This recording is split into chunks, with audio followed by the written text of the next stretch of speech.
Students, welcome to study India first step of success. स्वागत है आप सभी का India's online education study India पे। और जैसा कि आप सभी जानते ही हैं, it is a part of Aditya infinity group. तो आज से आपका फिजिकल केमिस्ट्री स्टार्ट हो गया है। ठीक है, इसको भी हम लोग नवंबर तक और नवंबर या फिर आपको थोड़ा सा नवंबर के मतलब आगे जा सकता है। ठीक है, तो मतलब दिसंबर तक, दिसंबर पूरा नहीं जाएगा, आपको 2-4-5 दिन जाएगा। तो उतना दिन में हम लोग इसको भी कवर करने का कोशिश करेंगे। ठीक है और उसके बाद आपका सिर्फ और सिर्फ इनऑर्गेनिक केमिस्ट्री बच जाएगा। तो जिसको हम लोग जैसा कि मैंने बताया आपको कि हम लोग 18th दिन यानी कि 80 दिन के अंदर अंदर आपको पूरा कंप्लीट हम लोग करवा देंगे। ठीक है, तो पूरा कंप्लीट जब बोलें करवा देंगे तो पूरा कंप्लीट आपको करवा ही देंगे। ठीक है, ओके। बस आप लोग इस क्लास को शेयर किया करो और क्लास रेगुलर किया करो। बाकी बात सिलेबस ख़त्म होने की जिम्मेवारी मुझ पे छोड़ दो। ठीक है, ओके। तो आज हम लोग क्या पढ़ने वाले हैं, आपको दिख ही रहा होगा यहाँ पे। ठोस अवस्था, इसको क्या बोलते हैं इंग्लिश में? इसको बोलते हैं इंग्लिश में सॉलिड स्टेट। क्या बोलते हैं इसको इंग्लिश में? Solid state. तो ठोस अवस्था जो होती है, तो सबसे पहले एक बात बताइए, पदार्थ मुख्य रूप से, मैं यहाँ पे मुख्य रूप से बात कर रहा हूँ। ऐसे पदार्थ की 5 अवस्थाएं होती है, ठीक है, लेकिन मैं मुख्य रूप से बात कर रहा हूँ। तो अगर मुख्य रूप से बात करें तो पदार्थ की मुख्य रूप से मात्र 3 अवस्थाएं होती है। पहला आपका ठोस, द्रव और गैस। तो हम लोग को पढ़ना किसके बारे में है? पढ़ना हम लोग को ठोस के बारे में। ठीक है, अगर मेरा क्लास मतलब फिजिकल केमिस्ट्री का पूरे अगर अच्छे तरीके से हो पाता, जैसे कहने का मतलब है यहाँ पे कि अगर मतलब हम लोग के पास टाइम एक्स्ट्रा रहता, ठीक है, तो हम लोग इसको भी थोड़ा थोड़ा कवर करते, द्रव और गैस को भी थोड़ा थोड़ा कवर करते, उसमें डिफरेंस देखते। लेकिन यहाँ पे हम लोग किसको कवर करने वाले हैं? यहाँ हम लोग मुख्य रूप से डायरेक्टली ठोस पे आ जाएंगे। क्यों? क्योंकि आप लोग के पास भी टाइम नहीं है, नहीं बचा हुआ है एग्ज़ाम के लिए ज़्यादा टाइम। इसके साथ ही साथ आपको रिवीजन भी करना है। तो इसीलिए हम लोग सिर्फ और सिर्फ वही पार्ट को कवर करेंगे जो कि एग्ज़ाम के पॉइंट ऑफ व्यू से इम्पोर्टेंट है। ठीक है, जो कि एग्ज़ाम में क्वेश्चन बनने के चांसेस होते हैं। ओके, तो इसलिए हम लोग डायरेक्टली सीधा सीधा आ जाते हैं हम लोग ठोस पे। तो ठोस का हम लोग गुण देख लेते हैं। ठोस का जो प्रॉपर्टीज होता है वो क्या होता है? तो ठोस का प्रॉपर्टीज आपको बुक के अकॉर्डिंग, ऐसे तो आपको पता ही है, इसका आयतन निश्चित होता है, आकार निश्चित होता है। इसके साथ ही साथ इसके बीच का अंतराण्विक बल मजबूत होता है। मतलब सबसे मजबूत होता है वो तीनों अवस्था में, द्रव, गैस और ठोस में से सबसे ज़्यादा मजबूत आपका ठोस का होता है। उसके बाद अंतराण्विक दूरियां वो कम होती है। ठीक है, तो हम लोग इन्हीं सब के बारे में जानेंगे। ठीक है, तो इतने जल्दी जल्दी आपको नहीं कवर करना है। ठीक है, आप आराम से कॉपी निकालिए, पेन निकालिए और उसके बाद अब आप लिखना स्टार्ट कीजिए। ठीक है, क्योंकि जो क्वेश्चन एग्जाम में बनते हैं मैं सिर्फ उन्हीं को कवर करवा रहा हूँ। ठीक है, एक्स्ट्रा पढ़ने का यहाँ पे अभी फ़िलहाल कोई मतलब नहीं है। ठीक है, क्योंकि अभी फ़िलहाल एक्स्ट्रा टाइम आप लोग के पास है ही नहीं। ठीक, चलिए, तो अभी फ़िलहाल आप लोग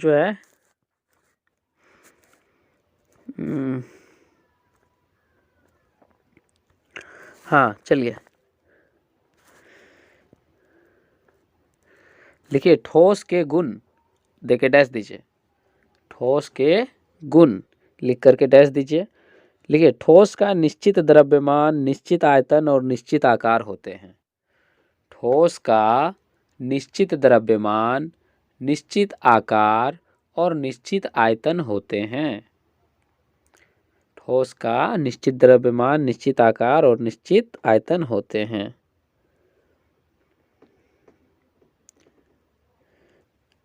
लिए ठोस का अंतराण्विक दूरियां कम होती है। लघु का मतलब यहाँ पे कम होता है। ठीक है, तो मैं कोशिश करूंगा कि इसमें जो वर्ड है उसको थोड़ा सा इजी बना दिया जाए। ठीक है, पूरा का पूरा बुक के भाषा से लेके चलना ज़रूरी नहीं है। बुक तो आप लोग को मतलब इसलिए रखा जा रहा है क्योंकि फ़िलहाल मतलब जैसा कि मैंने बताया कि बोर्ड पे जो है हम इस वजह से नहीं आ रहे हैं क्योंकि आप लोग जो है पूरा अच्छे तरीके से क्लास को ज़्यादा शेयर नहीं कर पा रहे हो और स्टूडेंट जो है ज़्यादा आ नहीं रहा है, तो बुक बोर्ड पे आने का कोई मतलब नहीं बन रहा है। ठीक है, इस वजह से आपको PDF से पढ़ाया जा रहा है। ओके, तो लिखिए यहाँ पे दूसरा नंबर, पॉइंट नंबर 2 दीजिए। लिखिए, ठोस के बीच की अंतराण्विक दूरियां कम होती है। यहाँ पे लिखा हुआ है अंतराण्विक दूरियां, पॉइंट नंबर 2 में ठोस के बीच की अंतराण्विक दूरियां कम होती है। तीसरा पॉइंट लिखिए, ठोस के बीच का अंतराण्विक बल, ठोस के बीच का अंतराण्विक बल काफी मजबूत होता है, काफी मजबूत होता है।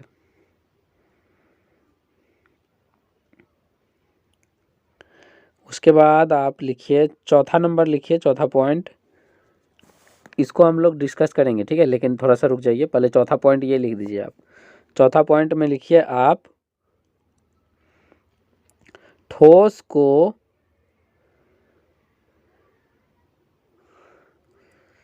को संपीड़ित नहीं किया जा सकता है। संपीड़ित कहने का मतलब है, हम लोग उसके बारे में भी बताएंगे। ठीक है, कि संपीड़ित होता क्या है। ठीक है, पहले लिख लीजिए, ठोस को संपीड़ित नहीं किया जा सकता है और यह एक कठोर होता है। यह कठोर होता है, ठोस कठोर होता है,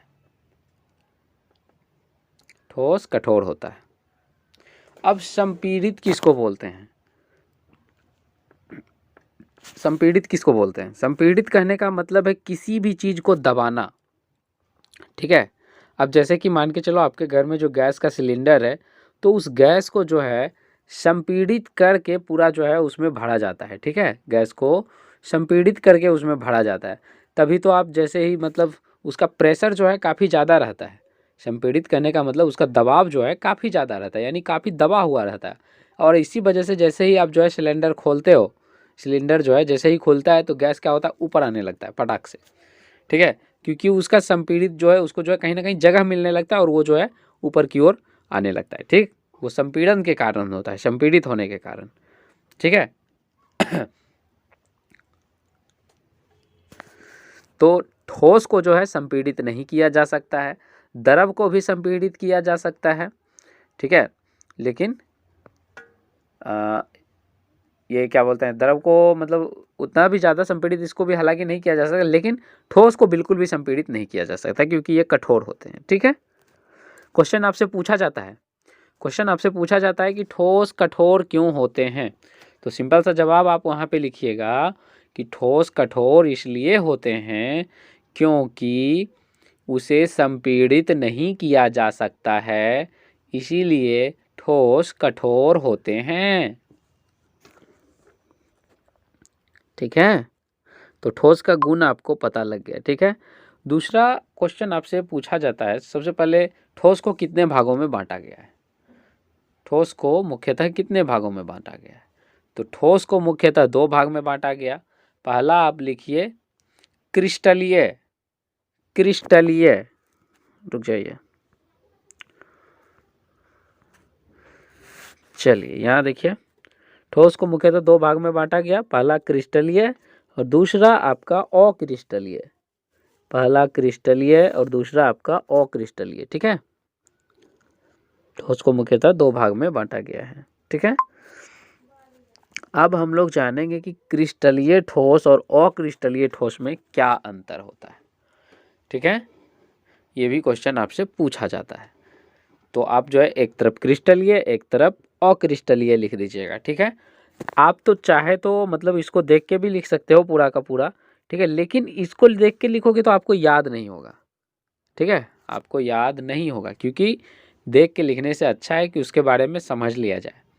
ठीक है, तो देखिए क्रिस्टलीय ठोस जो होता है उसका क्या होता है, उसका निश्चित आकार होता है। सिंपल सा, इसमें देखो उतना अभिलक्षण आकार क्या जरूरत है, सिंपल सा याद रखो, क्रिस्टलीय का आकार निश्चित होता है और इसका आकार जो है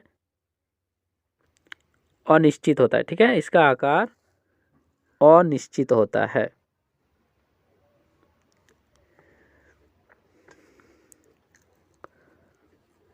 ठीक है, कहने का मतलब है यहाँ पे कि क्रिस्टलीय जो बने होते हैं ना, जैसे कि अगर मान के चलो क्रिस्टलीय को जो है गोल चीज से बना हुआ है, यानी ये इस तरह से, ठीक है, गोल चीज से, तो ये जो है पूरा का पूरा सारा का सारा चीज जो है ये बिल्कुल इसी तरह से बना हुआ होगा। लेकिन अक्रिस्टलीय में ऐसा नहीं है। अक्रिस्टलीय में मान के चलो ये इससे बना हुआ है, फिर आपका इससे है, फिर आपका जो है इससे है, मतलब सारे के सारे जो एक दूसरे से कनेक्टेड रहेंगे और ये मिल के जो ठोस बनाते हैं। ठीक है, तो ये जो है आपका अक्रिस्टलीय ठोस बनता है, ये जो है आपका क्रिस्टलीय ठोस बनता है। ठीक है,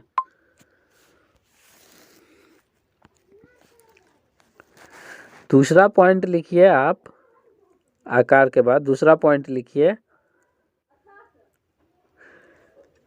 मतलब अब इसका जो है गलनांक की बात करते हैं। ठीक है, गलनांक की, ठोस जो है गलता है निश्चित, अगर उसको पिघलाया जाए गर्म करके तो वो पिघलेगा। ठीक है, तो लिखिए ठोस का, ठोस नहीं, एक्चुअली लिखिए आप क्रिस्टलीय ठोस, क्रिस्टलीय ठोस का गलनांक, क्रिस्टलीय ठोस का गलनांक निश्चित होता है। क्रिस्टलीय ठोस का गलनांक निश्चित होता है, पॉइंट नंबर 2 में। और इधर लिखिए अक्रिस्टलीय ठोस का गलनांक, अक्रिस्टलीय ठोस का गलनांक तापमान, गलनांक मेल्टिंग पॉइंट जिसको बोला जाता है, गलनांक, अक्रिस्टलीय ठोस का गलनांक तापमान निश्चित नहीं होता है। 2 पॉइंट हो गया।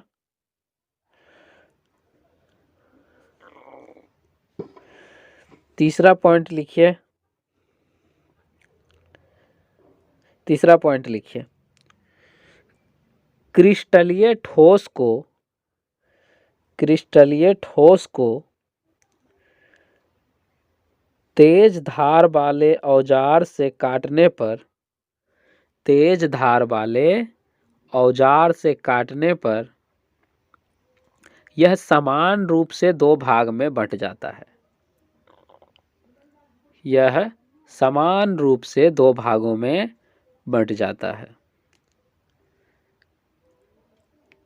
जबकि दूसरा में लिखिएगा अक्रिस्टलीय ठोस वाला में, जबकि अक्रिस्टलीय ठोस को, अक्रिस्टलीय ठोस को तेज धार वाले औजार से काटने पर यह समान रूप में नहीं बंटता है। यह सामान्य रूप में, समान, सामान्य नहीं लिखिएगा, समान, समान मतलब बराबर, यह समान रूप में नहीं बंटता है। 3 पॉइंट हो गया। चौथा पॉइंट लिखिए, चौथा पॉइंट लिखिए, क्रिस्टलीय ठोस का इंथैल्पी, क्रिस्टलीय ठोस का इंथैल्पी, देखिए यहाँ पे इंथैल्पी लिखा हुआ है। ठीक है, क्रिस्टलीय ठोस का इंथैल्पी निश्चित होता है, क्रिस्टलीय ठोस का इंथैल्पी निश्चित होता है, जबकि अक्रिस्टलीय ठोस का इंथैल्पी निश्चित नहीं होता है, जबकि अक्रिस्टलीय ठोस का इंथैल्पी निश्चित नहीं होता है।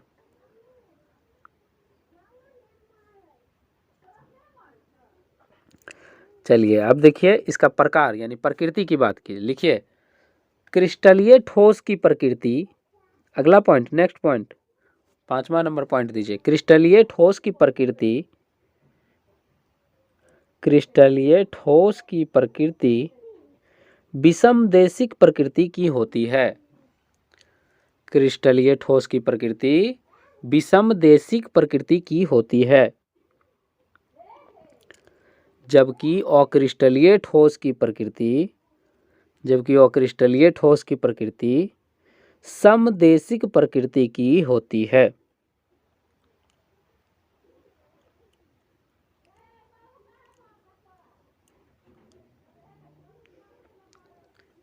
अगला पॉइंट लिखिए, क्रिस्टलीय ठोस एक वास्तविक ठोस होता है। क्रिस्टलीय ठोस एक वास्तविक ठोस होता है, जबकि अक्रिस्टलीय ठोस एक आभासी ठोस होता है। जबकि अक्रिस्टलीय ठोस एक आभासी ठोस होता है। इसका ब्रैकेट में आप लिख सकते हैं अशीतलित द्रव भी लिख सकते हैं, ठीक है।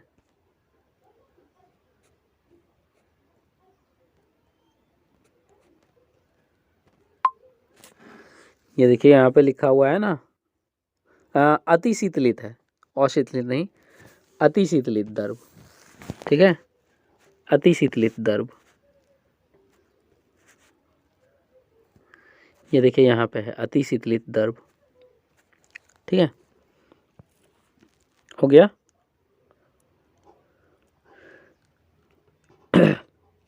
अब लिखिए, क्रिस्टलीय ठोस की व्यवस्था दीर्घ परासी होता है, जबकि अक्रिस्टलीय ठोस की व्यवस्था लघु परासी होता है, ठीक है। इसमें से आपको इतना सारा पॉइंट याद नहीं करने का है। इसमें से आपको जो भी हल्का पॉइंट लगे उसमें से 5 पॉइंट याद कर लीजिएगा, बस बात खत्म है, ठीक है। यही चीज़ आपसे पूछा जाता है। इसके अलावा अब देखिए, ये तो ठोस का जो है मुख्य वर्गीकरण था। अब क्रिस्टलीय ठोस, ठीक है, जैसा कि आप जानते हैं ठोस को 2 भाग में बांटा गया, एक क्रिस्टलीय एक अक्रिस्टलीय। अब क्रिस्टलीय ठोस को जो है उसको भी बांटा गया है, ठीक है। लिखिए, क्रिस्टलीय ठोस का वर्गीकरण। क्रिस्टलीय ठोस का वर्गीकरण, क्रिस्टलीय ठोस का वर्गीकरण। लिखिए, क्रिस्टलीय ठोस को आंसर में लिखिए, क्रिस्टलीय ठोस को मुख्यतः 4 भागों में बांटा गया है। क्रिस्टलीय ठोस को मुख्यतः 4 भागों में बांटा गया है। पहला लिखिए आणविक, दूसरा आयनिक, पहला आपका, रुक जाइए यहाँ पे देखिए, पहला आपका क्या है, पहला आपका है आणविक, दूसरा आपका है आयनिक, कहाँ गया आयनिक, हाँ ये रहा, दूसरा आपका आयनिक, दूसरा आपका क्या है आयनिक, तीसरा है आपका धात्विक ठोस, हाँ ये रहा धात्विक ठोस, और चौथा है आपका सहसंयोजक। चौथा आपका क्या है, सहसंयोजक या नेटवर्क ठोस, सहसंयोजक या नेटवर्क ठोस। इसे 4 भाग में हो गया, ठीक है। आज हम लोग सिर्फ वर्गीकरण कर लेते हैं, कल हम लोग इसके बारे में पढ़ेंगे, ठीक है। तो इसका वर्गीकरण तो मैंने आपको कर दिया, ओके। इसके साथ ही जो है आप लिखिए, आप आणविक ठोस देके डैश दीजिए। आणविक ठोस जो है किसको बोलते हैं उसको देके डैश दीजिए। एक लाइन का इसका आंसर है, लिखिए, आयनिक ठोस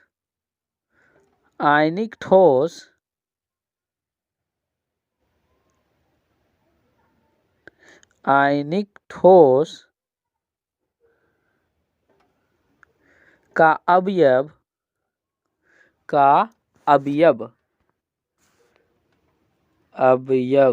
आयनिक ठोस का अवयव कण मुख्यतः अणु का बना होता है। मुख्य रूप से अणु का बना होता है। अणु, मुख्य रूप से अणु का बना हुआ होता है। बस हो गया। उसके बाद लिखिए आयनिक ठोस को दो भाग में बांटा गया है। आयनिक ठोस को दो भाग में तीन भाग में, आयनिक ठोस को तीन भागों में बांटा गया है। आयनिक ठोस को कितने भाग में? तीन भागों में बांटा गया है।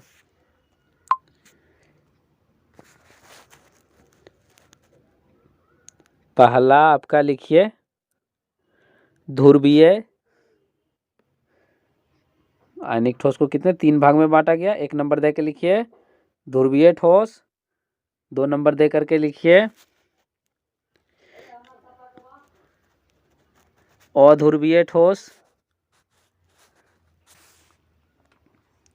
और तीसरे नंबर पे लिखिए, और तीसरे नंबर पे आपको लिखना है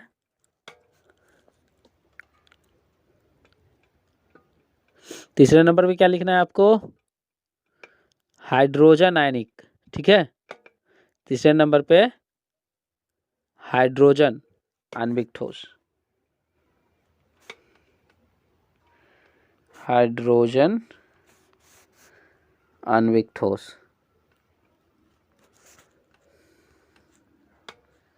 हो गया। इसको तीन भागों में बांटा गया है। ठीक है, किसको? आणविक ठोस को। ठीक है, अब बाकी बात जो है आज इतना ही रहने दीजिए। बाकी हम लोग जो है सबका डिफिनेशन जो है हम लोग नेक्स्ट क्लास में देख लेंगे। ठीक है, ओके। इसका डिफिनेशन जो है आपसे पूछा जाता है कि डिफरेंस बिटवीन ध्रुवीय और अध्रुवीय ठोस में अंतर पूछा जाता है, तो उसको हम लोग कल देख लेंगे। ठीक है, यानी कि नेक्स्ट क्लास में देख लेंगे। ओके, तो क्लास को जो है शेयर कीजिए जितना ज़्यादा हो सके। ठीक है, और साथ ही साथ जो है क्लास को लाइक किया कीजिए। ठीक है, जिससे कि देखिए मैंने आपको पहले भी बताया कि जितना अधिक ज़्यादा शेयर होगा उतना ही जल्द जो है मतलब मैं कोशिश करूँगा आपको बोर्ड पे आने के लिए। ठीक है, तो मतलब ऐसे जो है मतलब मज़ा नहीं आता है, बोर्ड पे आने का कोई मतलब ही नहीं बन रहा है। ठीक है, तो इस वजह से आप लोग जो है जितना ज़्यादा से ज़्यादा सपोर्ट करोगे तो उतना जल्दी मैं जो है कोशिश करूँगा बोर्ड पे आने के लिए। ठीक है, ऐसे आप लोग जो है कुछ करो या ना करो, आपको फिर भी जो है आपको नेक्स्ट बैच से तो बोर्ड पे आना है ही, क्योंकि उसके लिए जो है टाइम भी आपका मतलब हो जाएगा काफ़ी ज़्यादा। तो तब तक उम्मीद है कि आप लोग जो है उससे पहले ही जो है बोर्ड पे ले आओगे। ठीक है, चलो तो मिलते हैं आपको नेक्स्ट क्लास में। तब तक जो है इसी तरह से और पिछले का जो है रिवीजन किया करो थोड़ा बहुत। ठीक है, जितना अधिक आप मतलब ये जो है आपका 2-3 महीना ये आपका मतलब एक्चुअली गोल्डन चांस नहीं, मैं नहीं कहूँगा, क्योंकि ये जो है आपका डायमंड चांस चल रहा है। ठीक है, ठीक है, तो इसको जो है हाथ से बिल्कुल मत जाने दो। ये 2-3 महीना जो है आप अच्छे तरीके से मेहनत कर लो, इससे जो है एग्ज़ाम में आपको काफ़ी ज़्यादा बेनिफिट देखने को मिलेगा। ठीक है, और आपको एक चीज़ बता दें, पिछले डेटा के अनुसार जो है मैं आपको बता रहा हूँ।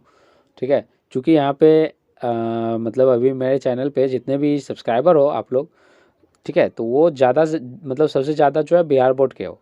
ठीक है, तो इसलिए मैं आपको बिहार बोर्ड का ही डेटा बता रहा हूँ कि बिहार बोर्ड के अनुसार जो है ना सबसे ज़्यादा बच्चा केमिस्ट्री में ही फेल होता है।